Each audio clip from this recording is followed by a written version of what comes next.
아멘. 디도서 강의 오늘이 두 번째입니다. 디도서는 사도 바울이 그레데라는 이제 그리스의 아름다운 그 지중해에 있는 아름다운 섬인데요. 그 그레데에서 목회를 하고 있는, 교회를 개척하고 목회를 하고 있는 디도에게 보낸 목회 서신입니다. 그런데 그 그레데는 자연적으로 볼 때는 너무도 아름다운 그 지중해 그 아름다운 섬인데요. 지난주에 잠시 말씀드린 것처럼 그 섬에 거주하는 사람들은 막 거칠고 드세고 그런 사람들이었다는 겁니다. 그래서 디도서 1장 12절 말씀에 보면 어떤 선지자가 말하기를 그레데 사람들은 거짓말쟁이고 그냥 거짓말쟁이가 아니네요. 항상 거짓말쟁이고 악한 짐승이고 배만 위하는 또 게으름뱅이다. 이렇게 평하는, 그렇게 악평을 하는 정도였죠. 오늘 본문 5절에 보면 바울이 이렇게 말을 합니다. 내가 너를 디도죠. 내가 디도 너를 그레데에 남겨둔 이유는, 이렇게 말합니다. 그러니까 사도 바울이 내가 너를 남겨둔 이유, 내가 너를 그곳에 보낸 이유가 아니라 내가 너를 그곳에 남겨둔 이유다, 이렇게 말하죠. 그래서 우리가 충분히 짐작할 수 있겠죠. 이 그레데에 원래는 바울도 함께 갔었구나. 바울도 같이 그 교회를 개척하고 실제로 그랬습니다. 함께 있다가 이제 바울은 떠나고 디도는 거기에 남겨두었다라는 것을 우리가 알 수 있죠. 그래서 내가 너를 디도 너를 남겨둔 이유는, 그 이유가 무엇입니까? 본문 5절, 우리 5절을 다시 한번 읽어볼까요? 읽겠습니다. 내가 너를 그레데에 남겨둔 이유는 남은 일을 정리하고 각성의 장로들을 세우게 하려 함이니. 아멘. 두 가지 이유가 있어요. 남은 일을 정리하라는 것입니다. 근데 그게 정확하게 뭔지는 잘 모르겠어요. 이제 디도서의 핵심적인 것은 그 다음 말하고 있는 각성의 장로들을 세우려 합니다. 그게 이제 디도를 남겨둔 이유입니다. 그러니까 남은 일은 다만 각성의 장로를 세우는 그것만은 아닐 수 있어요. 그 외에도 그 그레데가 워낙 거칠고 또 사람들이 다른 곳에 비해서 다 죄인들이지만 더 비윤리적이고 거짓말을 잘하고 그 가운데 얼마나 바른 교훈을, 바른 교리를 가르치는 것이 참 중요했겠죠. 디도서 자체가 이제 그걸 굉장히 강조합니다. 그래서 그 일도 해야 되겠고, 또 무엇보다 오늘 오전에서 말하고 있는 것처럼 각 성의 지도자를, 장로들을, 일꾼들을 이제 그 현지인들 가운데 그렇게 세우는 것이 이제 그 일을 하도록 하기 위해서 바울이 디도를 남겨두었다라고 말씀하고 있습니다. 여러분, 오늘 본문에 보면 이렇게 5절에 장로가 나오고요, 또 7절 이하에 보면 감독이라는 또 직분이 나옵니다.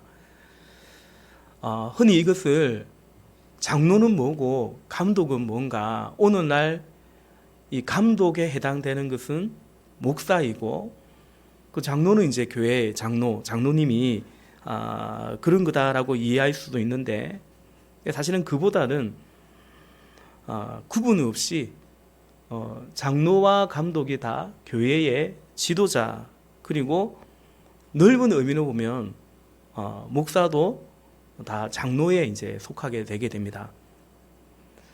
그 신약에 봐도 요한 3서 1장 1절에 보면 그 요한 3서니까 사도 요한이 보낸 편지인데요.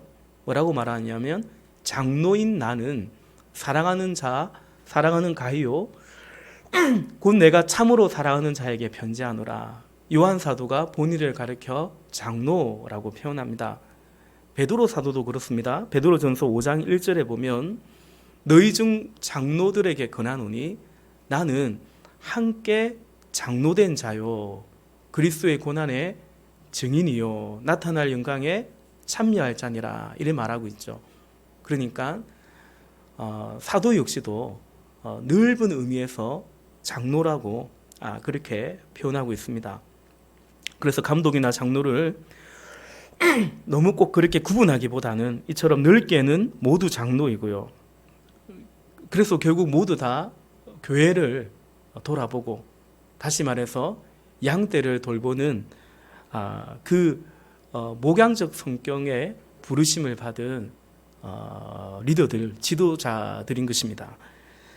다만 감독은 이에 더해서 주로 말씀을 가르치는 그 일에 그 역할에 더 집중하는 직책입니다. 그래서 목사는 목양만 할 뿐만 아니라 설교를 맡고 있죠. 그리고 여기에 집중하는 것이고요. 오늘날 이 교회의 장로, 더 나아가 항존직의 중직자들은 목사와 더불어서 또 목사를 도와서 양떼를 같이 돌아보도록 하나님이 세우신 것입니다. 안타깝게도 오늘 한국 교회 안에 이 장로의 역할에 목양이 좀 배제되어서 어떤 당회의 어떤 정책이나 치리의 성격만을 갖는 곳이 한국 교회 안에 적지 않은 것 같아요. 사실은 바람직한 것이 아닙니다. 왜냐하면 원래 장로님이 뭡니까? 교인들의 대표죠. 다시 말해서 양무리의 대표인데 정작 양무리 대표인 장로가 양무리를 돌보지 않는다면, 양무리를 돌아보지 않는다면, 그런 역할이나 마음이 없다면 사실은 장로라는 그 부르심 자체에도 맞지 않는 것이 됩니다. 여러분, 그런 이해 속에서 본문 6절은 장로의 자격에 관해서 말씀하고 있고요. 그리고 7절부터 9절까지는 감독의 자격에 관해서 말씀하고 있음을 봅니다. 아무래도 감독이 더 중책이고 그렇기 때문에 그 감독의 자격이 더 꼼꼼하게 이렇게 살펴야 된다라는 것으로 이해할 수도 있습니다. 여러분, 오늘 본문 가운데 또 사실은 이제 이 목회서 지닌 디모데 전서에 봐도 장로, 감독, 집사의 자격을 말하고 있거든요. 사실은 오늘 본문을 디모데전서 3장과 그래서 같이 보면 더 좋은데 비슷합니다. 시간 관계상 그냥 오늘 본문에만 좀 집중해 본다면요. 이 장로, 감독의 교회의 리더의 자격에서 핵심이 뭘까? 우리 9절 말씀 같이 볼까요?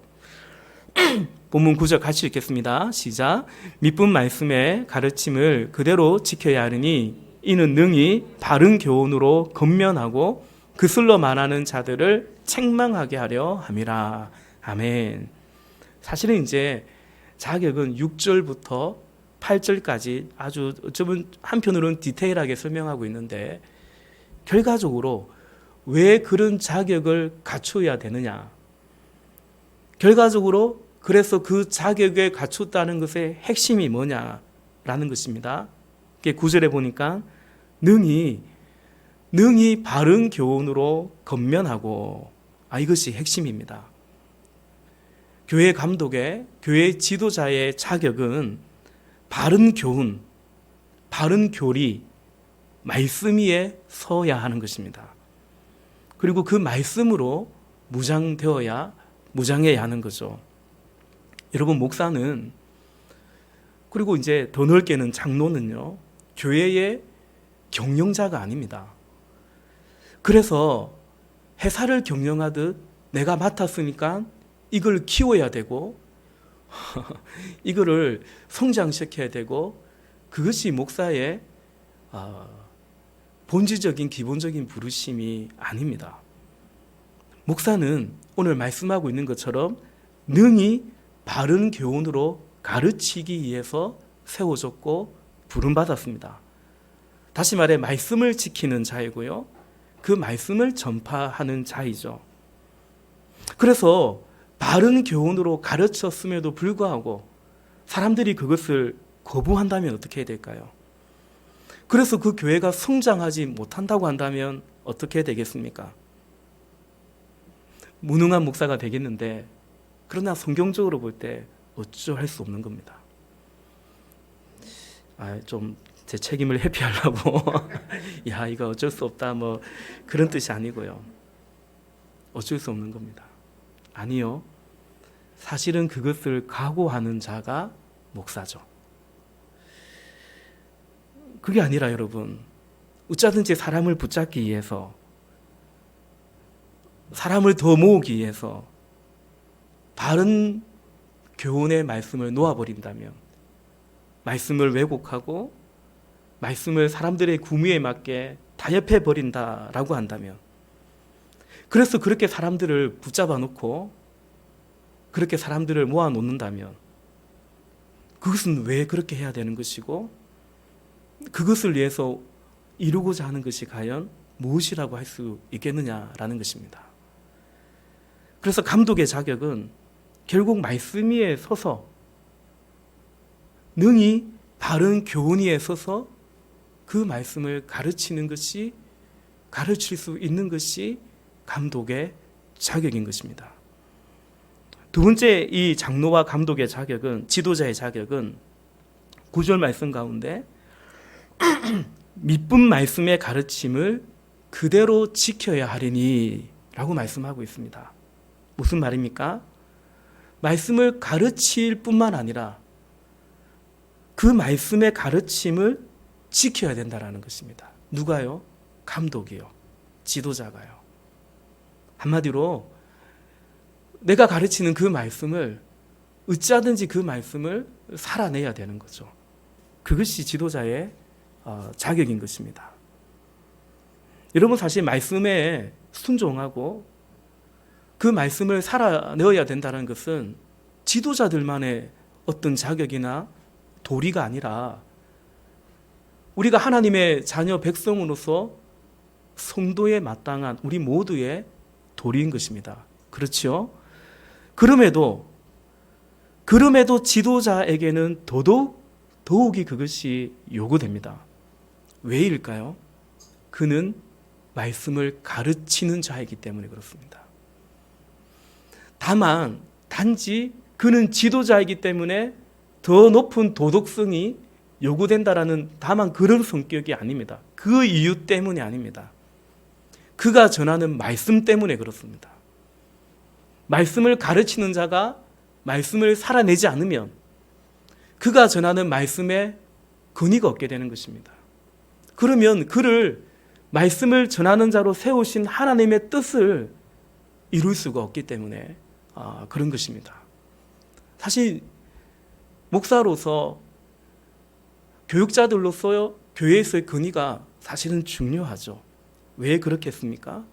그래야 그를 하나님께서 세우셨는데 세우신 그를 통해서 하나님의 뜻을 이룰 수 있기 때문에. 여러분, 그래서 왜 목사 되어야 되냐? 목사가 되기 위한 신학 과정들, 또 교단이 인정하는 그런 과정들을 왜 통과해야 됩니까? 그거 통과했다고 해서 그가 꼭 말씀의 사람이라고, 성령의 사람이라고, 사실은 그것만으로 다 확인하고 검증될 수는 없는 거 아니겠습니까? 그럼에도 왜 그런 과정들을 거쳐내야 됩니까?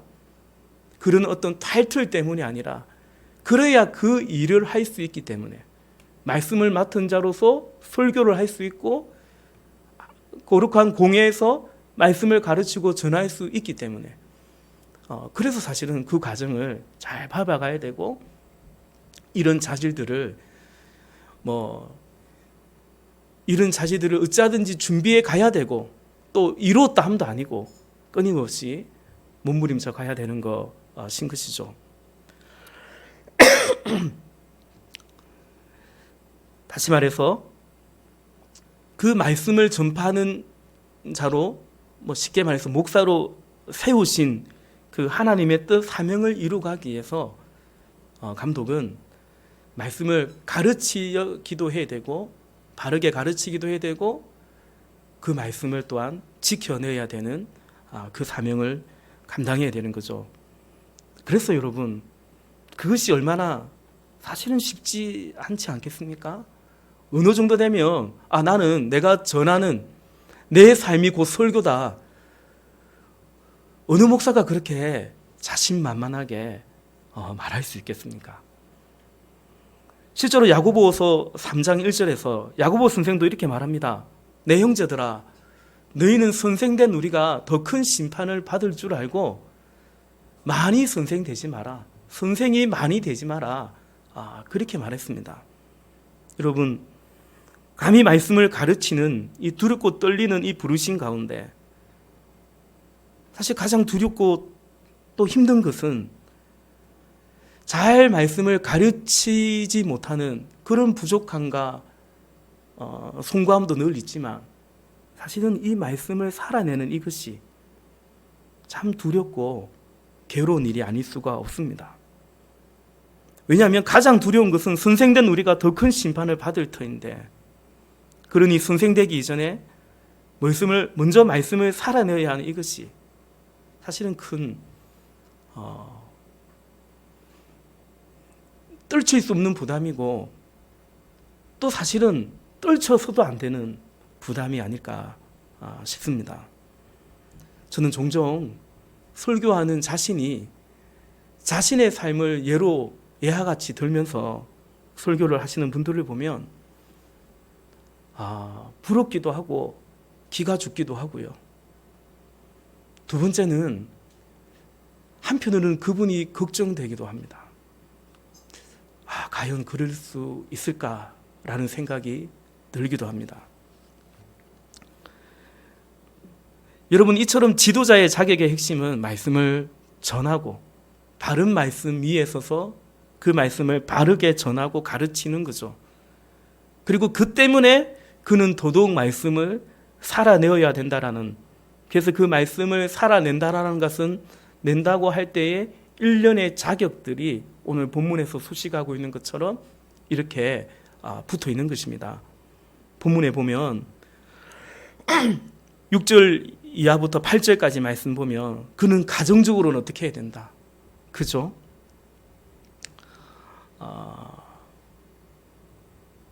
불순종하는 일이 없는 믿는 자녀를 둔 자야 되어야 되고, 디모데전서 3장에 보면 한 아내의 남편이 되어야 되고, 그리고 사람이 자기의 가정도 돌아보지 못하는 자가 어찌 하나님의 집을 다스리리요, 또 그렇게 건면하기도 하죠. 그리고 자기 고집대로 하면 안 되고 급히 성내도 안 되고 일종의 그런 성품적인 것도 말씀하고 있고, 그리고 뭡니까? 더러운 이득을 탐하지 아니하고 그런 물질적 탐심에서도 삼가 조심해야 될 것이고, 나그네를 잘 대접하라고 말씀하고 있는 것처럼 사랑으로 섬기고 손 대접하는 일도 그런 어떤 자세도 갖춰야 된다는 것입니다. 그리하여 지도자는 말씀으로 양무리를 돌보고 또 그 한 사람 한 사람을, 각 사람을 그리스도 안에서, 오늘 골로새서 1장에서 말하고 있는 것처럼 그렇게 할 수만 있다면 각 사람을 그리스도 안에서 완전한 자로 세워가는 것이, 그것이 하나님께서 교회 가운데 감독으로, 장로로, 지도자로 세우신 주님의 뜻이죠. 더 나아가서 교회 안에 있는 그 사람들뿐만 아니라 이 세상 가운데에도, 세상을 향해서도, 외인들을 향해서도 선지자적인 또 메시아적인 그 사명을 감당해야 되는 것이 교회의 책임이고 교회의 감독의 책임이겠죠. 우리 9절 끝에 보면, 본문 9절 끝에 보면 이렇게 말하고 있죠. 능히 바른 교훈으로 건면하고 그리고 그슬로 말하는 자들을 책망하게 하려 함이라. 그슬로 말하는 자들, 이들은 교회 안에도 있는 것이고요. 그리고 복음을 전해야 하는 교회 밖에도, 이 디도라고 본다면 이 그레드의 그 도성에도, 우리 지금 이 포항 땅도 다 포함되는 것입니다. 그들은 복음을 그슬르고 있지 않습니까? 하나님의 뜻을 그슬러 말하고 있지 않습니까?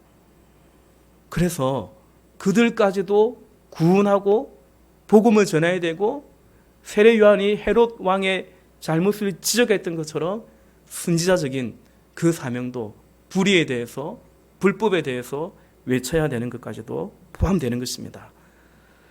그래서 디모데전서 3장 7절 말씀에 보면 감독의 자격에 또한 외인에게서도 선한 증거를 얻은 자라야 할지니 이렇게 말씀하고 있어요. 왜냐하면 교회가 존재하는 이유가 교회 안에 있는 사람들만을 위해서 존재하지 않고 우리 교회가 존재하는 이유 자체가 외인들을 위해서도 존재하기 때문에 그런 것입니다. 여러분, 이것이 오늘 본문 가운데 디도를 향한 바울의 명령, 내가 너를 그레데에 남겨둔 이유였습니다. 또 한 가지, 오늘 이 본문 가운데 좀 다른 각도의 묵상과 생각을 좀 나누어 보고자 하는데요. 오늘 설교 제목이에요. 너를 남겨둔 이유. 그러니까 본문에서 디도를 남겨둔 이유를 쫙 살펴봤는데 그냥 우리가 이 제목 자체만을 한번 좀 묵상해 보면 좋겠다 생각이 듭니다. 나를 남겨둔 이유 말이죠. 오늘 바울이 주님이, 궁극적으로는 바울이 아니라 주님이죠. 주님께서 디도를 그레데에 남겨둔 이유가 있듯이 오늘 주님께서 우리를, 여러분을 이 땅 가운데 남겨두신 이유가 있습니다.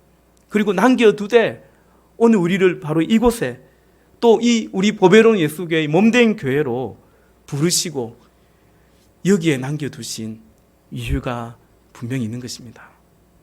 아멘이십니까? 아멘이십니까? 저는 제 개인적으로 우리가 이 땅 가운데 사랑하는 이들과의 이별이 있죠. 특별히 이제 육신의 이별이, 하나님이 불러가시는 그런 이별이 사실 저와 여러분 우리 다 살아가다 보면 있죠.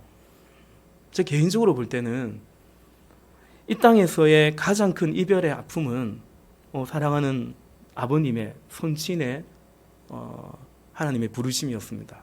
벌써 한 12년, 13년 된 것 같습니다.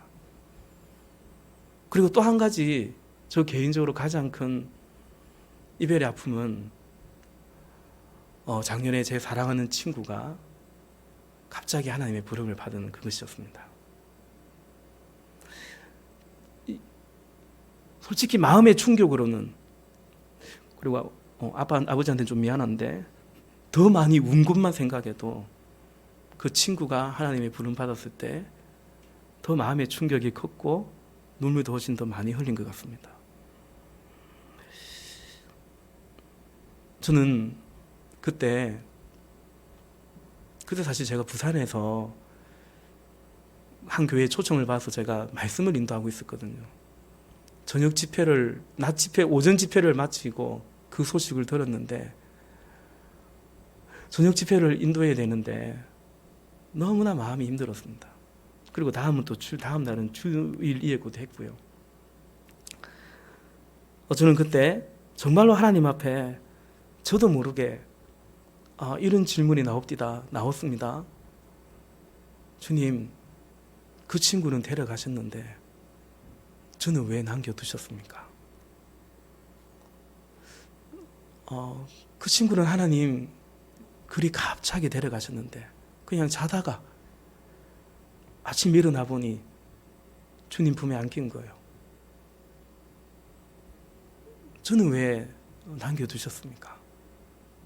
그렇게 기도해드렸습니다. 지금 그 친구의 아내는 또 제가 참 아끼는 고향교회 동생이죠. 교회에서 만나 결혼했으니까. 또 두 사람 결혼할 때 제가 연애할 때 어느 정도 역할도 좀 했고. 그 친구 의사였습니다. 의사인데 고생 많이 했습니다. 이제 좀 살만했습니다. 그러니까 아무런 모아놓은 게 없더라고요. 이제 저희 친구의 아내는 의사의 아내로 그래도 살다가 지금은 이 복지센터에 출근하고 새 아이를 돌봐야 되는, 그렇게 살아가는 것을 볼 때 하나님 나라가 정말 우리에게 너무나 절실합니다. 그런 생각을 해봅니다. 그런데 어제도 연락을 좀 나누었지만 여전히 그 친구는 하나님의 은혜가 넘친다라고 카톡에 그렇게 인사말을 적어놓고 있는 것 같습니다. 여러분, 본문에 디도가 자기가 원해서 여기 남은 것은 아닌 것 같습니다. 왜냐하면 내가 너를 남겨뒀다 했거든요. 디도가 잔류하고자 해서 그 사실 만만치 않은 그 그레데에 남은 것이 아니고요. 내가 너를 그레데에 남겨둔 이유는 그러니까 바울이 디도를 남게 한 것입니다.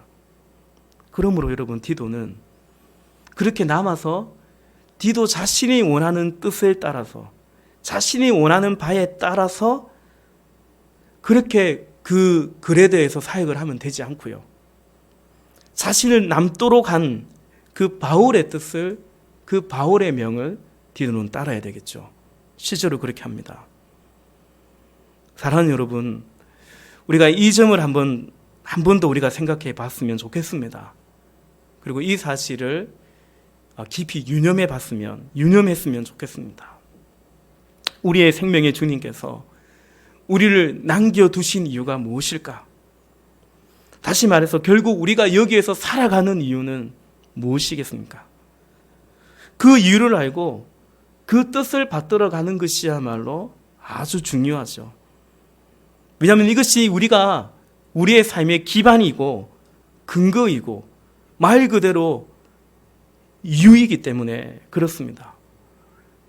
감독으로 살아가냐, 장로로 살아가냐, 혹은 또 무슨 어떤 일을 하며 살아가냐, 그것이 아니라 사실은 이것이 우선이죠.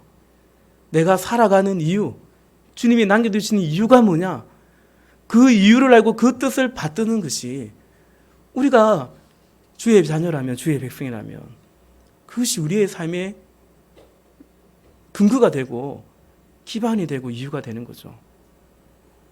여러분, 사람들은 마땅히 행복을 위해서 행복을 추구하고 살아갑니다. 또한 그것은 그렇죠, 매우 정당한 권리이고 또 당당한 권리이기도 합니다.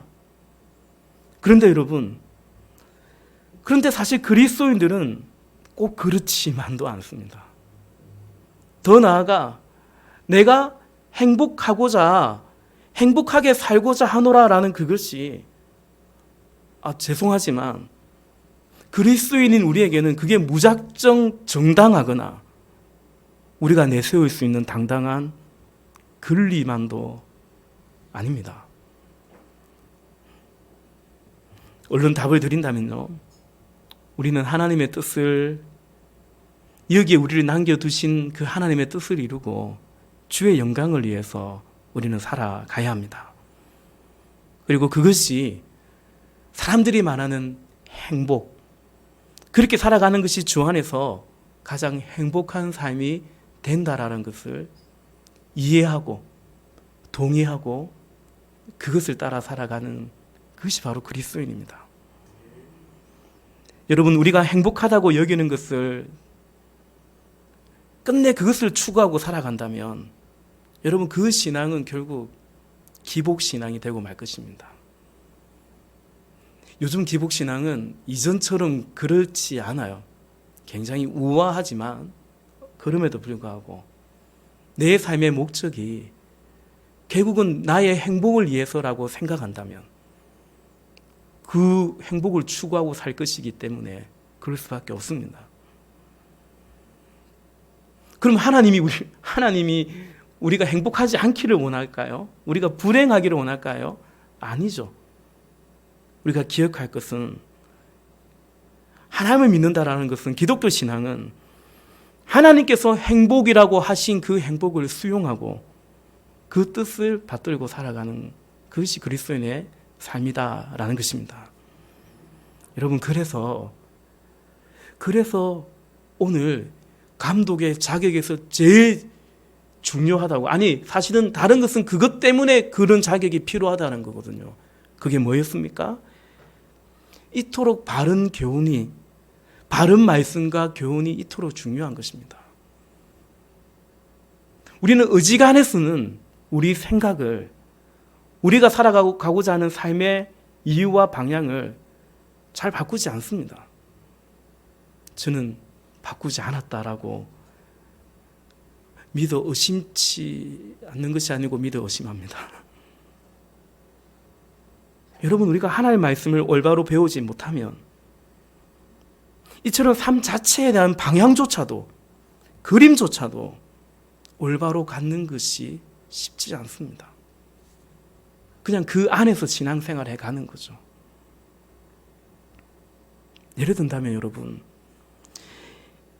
예수님께서 우리의 행복을 위해서 십자가에 죽으신 것이 아니라 사실은 우리가 생각했던 그 행복을 포기하고 그 권리를 포기하고, 그래서 우리도 주님의 그 십자가를 지고, 자기 십자가를 지고 그 주님을 따르도록 하시기 위해서, 그래서 이제는 우리를 위해서 살아가는 것이 아니고 나를 위해서 죽었다가 살아나신, 고린도후서에 말씀하고 있는 것처럼 그분을 위해서 살도록 하시고자 하는 그것이 예수님이 이 땅에 오셔서 죽으시고 부활하신 복음의 참 의미죠.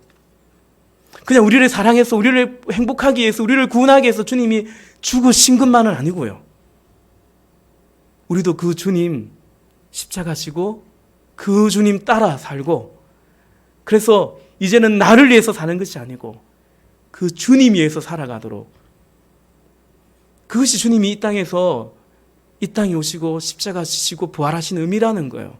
다시 말해서 거기까지가 예수님이 우리에게 주시기 원하는 참 생명이요, 참 행복이라는 그 말씀인 것입니다. 그래서 여러분, 우리가 좀 어려워도 바로 배워야 되고요, 좀 어려워도 바르게 가르쳐야 될 것 같고, 어려워도 더더욱 그리 사는 것은 더 어려울지라도 이렇게 말씀을 배우고 말씀을 살아내야 하는 것이 우리 주님의 뜻인 줄로 믿습니다. 여러분, 그러므로 우리를 남겨두신 이유를 생각할 때에 본문에서 말씀하시는 이런 장로가 되어야겠습니다. 이런 감독이 되는 것이 얼마나 아름답고 선한지 모르겠습니다. 그러니까 그런 감투, 세상적인 그런 어떤 명예 같은 그런 감투로서의 그 직분을 사모한다는 것이 아니라 바른 말씀 위에 서서 그 말씀대로 살아내고 또 가르치기를 사모한다는 의미로요. 더 나아가 우리 주님의 그 선한 일에 나를 남겨둔 그 이유를 알고 그 뜻을 받들기를 사모한다는 그 의미로 말이죠. 우리는 사실은 오늘 우리가 속한 여기에서 감독 되기를, 장로 되기를, 주님의 직분을 맡고 직책을 맡고 섬겨가는 것을 우리는 사실은 사모해야 되는 것입니다. 디모데전서 3장 1절 말씀에 보면 미쁘다 이 말이요 곧 사람이 감독의 직분을 얻으려 함은 선한 일을 사모하는 것이라 함이로다. 아멘. 미쁘다, 옳도다, 아름답도다. 뭐가요? 사람이 감독의 직분을, 교회의 주님을 섬기는 그 직분을, 그 섬김을 해가려고 하는 것은 옳은 것이에요. 아름다운 것이에요.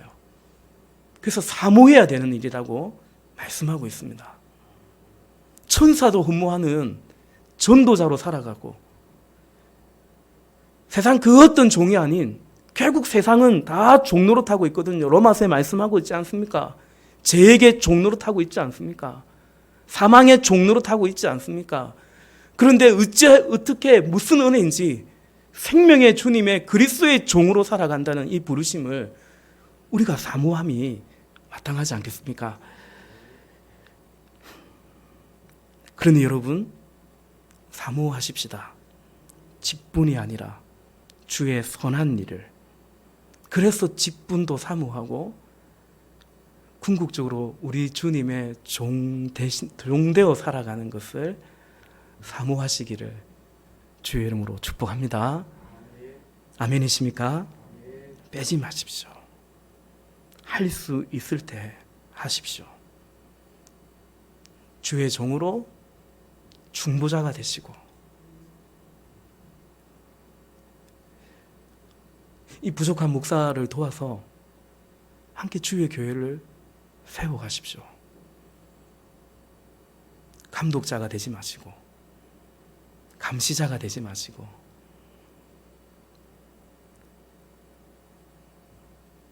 중보자가 되시고 영혼을 돌아보는 자가 되어서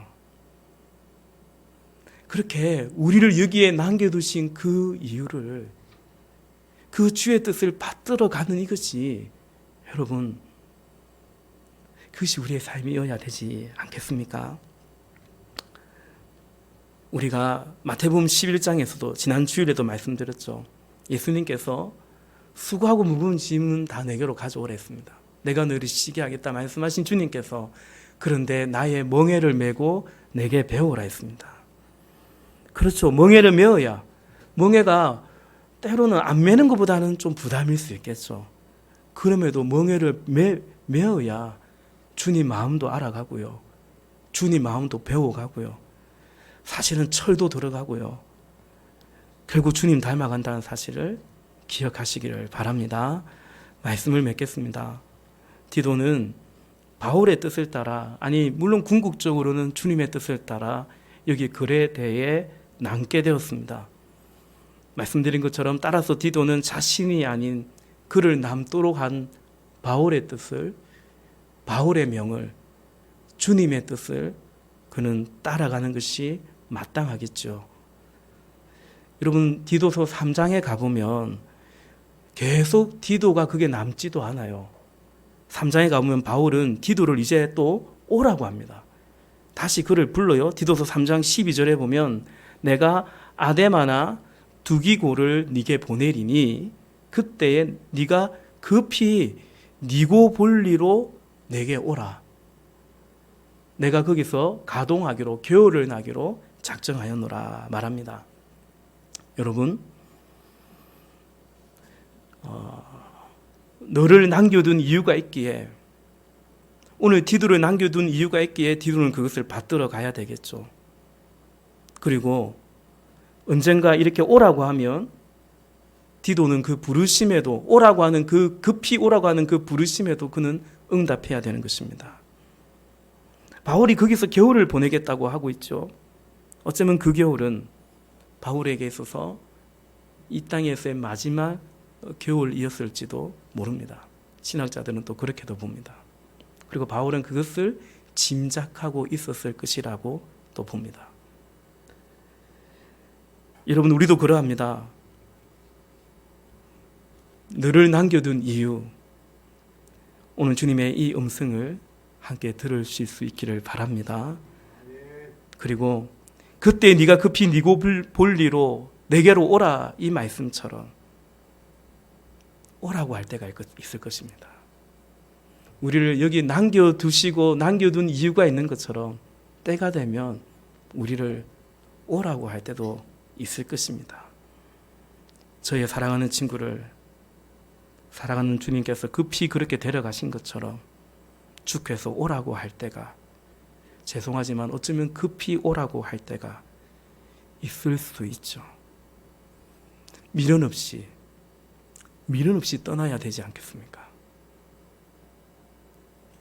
그러므로 여기 이 땅에서 우리를 이 땅에 남겨둔 이유가 있는데 그런데 다른 이유로 그 이유가 아닌 다른 이유로 살아가지 않기를 바랍니다. 나를 남겨둔 이유가 있는데 그냥 내 마음대로 내가 생각하는 인생이란 이런 거지. 그런 인생으로 살아서는 안 될 것입니다. 아무쪼록 주님도 알아가고 예수도 닮아가고 그 소원과 열망 가운데 살아가시면서 그 주님 뜻을 받들어가는 우리 교회가 되고 저와 여러분 우리 모두가 되시기를 주님의 이름으로 축복합니다. 아멘. 기도하시겠습니다.